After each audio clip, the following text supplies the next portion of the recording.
I agree, Eric. There is signature wins every season. I think last year against Brett Favre, ailing arm or not, that was the signature win, the way to send Holmgren out, so to speak. And this year, I think the signature win is going to be this victory last Sunday. You see all the emotion that was displayed, all that Hasselbeck had to go through to get in that game and be able to play, and not only play, but play like one of the best quarterbacks in the game of football. And then for defensively, for it to start to seemingly come together, and we see this great defense that's been carved out of stone, and it's starting to take this shape now of something brilliant. And I mean, I will talk a little bit further about Aaron Curry later on, but Aaron Curry is, I mean, he could be one of the more dominant players in the NFL right now if he's allowed to be able to play like he was this last Sunday, where they sent him every which direction but loose. So this was a great win. This is a win. I predicted we'd win this. I think we're going to win the next three, but nonetheless, I did not see us winning this handily. It was a truly impressive victory. Yeah, it was. I don't know if you could ever predict something like this. 41-0, that's amazing. But, Aaron Curry, you got a little man crush on him. I know. You want to start talking about him, actually, like right now. We can start talking about how the defense did. I was a little... here's the thing. The first quarter was like a real football game. The rest of it was like we just dominated everything. Yeah. But the first quarter, they were there with us. I mean, they could have scored 3 points. They went for it. I'm not really sure. What was that? Just being aggressive? What was that? I wrote a little bit of that in the article. That's Dumb Coaching 101 by Jack Del Rio, and also you can file that under the quickest way to get yourself fired as an NFL coach. He actually did 2 dumb moves in that scenario. Dumb move number 1 was get the 3 points on the road, keep your team tight. The rule of thumb on the road is keep yourself in it till the final period, till that fourth quarter. Be it basketball, be it baseball in the 7th inning, be it football in the fourth quarter. Keep yourself close, give yourself a chance to win. In the first quarter, get the field goal. Get yourself 3-3, keep yourself in it, keep your team tight. Instead, he goes for especially in Quest, when it's that loud, you're not going to get the running game going. We're going to get too much penetration off of the snap. You're going to have to get your quarterback moving on bootlegs or something else, and just like they tried, our team speed defense is so good at that end of the field where Tampa Bay 2 defense, what we're built to do is stop touchdowns. We'll give you field goals. And the Jaguars played right into our strength, right into the strength of our stadium. We come back and get the ball, conversely, get a 3-yard run and a holding penalty. Del Rio then goes and says, no, I'll just decline the holding penalty and give you guys 3+ yardage for you and get you out of your own end zone so that you have a little breathing room to do whatever you want, rather than keep you on the 1-yard line.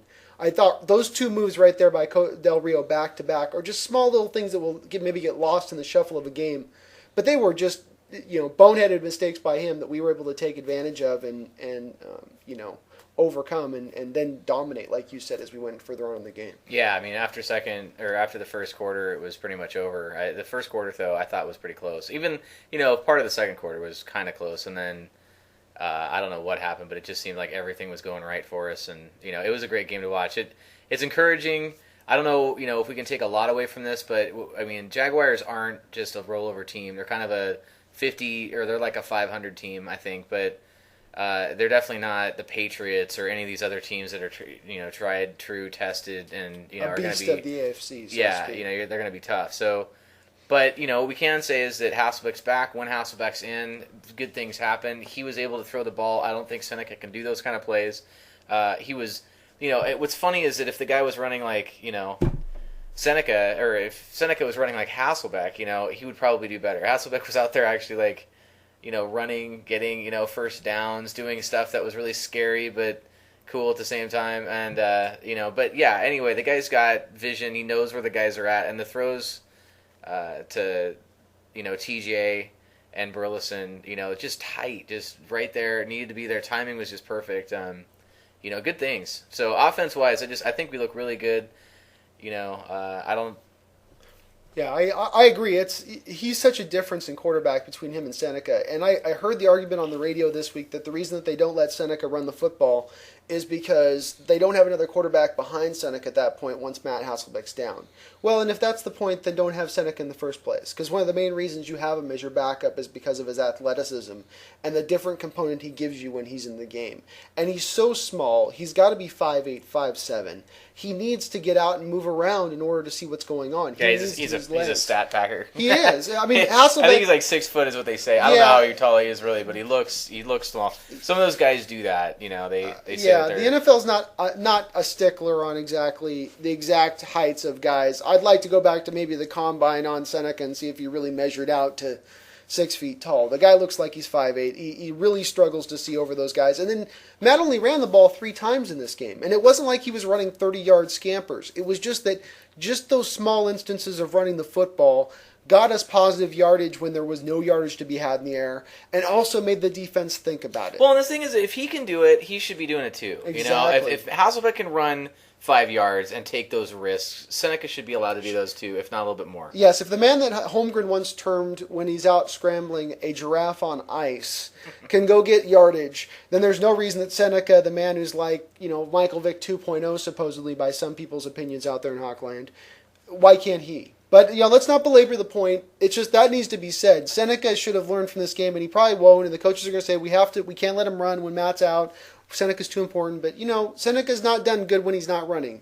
Run him if he plays. If he's got any more snaps this year, please, Seneca, run. And audience out there, if he does run, I would bet you by the bottom dollar that we are probably going to win that game. Yeah. Because it's going to change what the defense has to do with him completely. So, Burleson.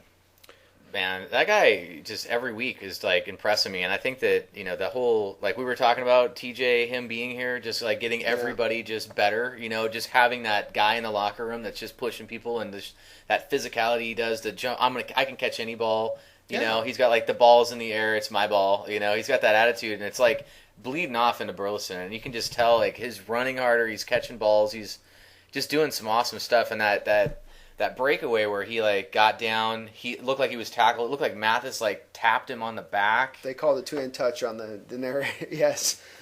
And so he just kind of let him go, and then he just busted through that, and he's just been doing that all year. But in this game especially, it just was I don't know. I'm pretty excited. These guys, when you get to see him play like that, you're looking at a great team. Oh, and then Nate's having a Pro Bowl season, along with TJ's probably not that far behind him, but Nate's showing us the player that we were maybe hoping we got. I mean, he was at the time we got him. Let's just remember he was kind of we're going to spit in the eye of the Vikings because Minnesota signed Hutch away from us. So let's get their best receiver that they have now that Moss is gone. Yeah. But at the end of the day, the guy also had 1,000-yard receiving a year in his second year in the league. He set NCAA AA records for catches in a season. He had 150 catches in a season, NCAA AA. No other guy's broken that record since he's left, by the way. Oh, wow. And so he's got a pedigree. He's got the talent there. It's just that when he first came here, he broke his hand, and he's playing with a broken hand for the whole season, so he had drop passes, and he looked ineffective, and we brought Branch on that year, so we had a lot of receivers. Then he got a good year the year after, but then he's got the leg. Last year he had the knee when we was really going to take off, and now maybe we're starting to see the flower fully blooming. Hopefully. Yeah. And it looks like it. He's showing, like I said, he's I think 6th in the league right now in catches, and he's doing everything that he's done in the past, but he's putting it together over a whole game.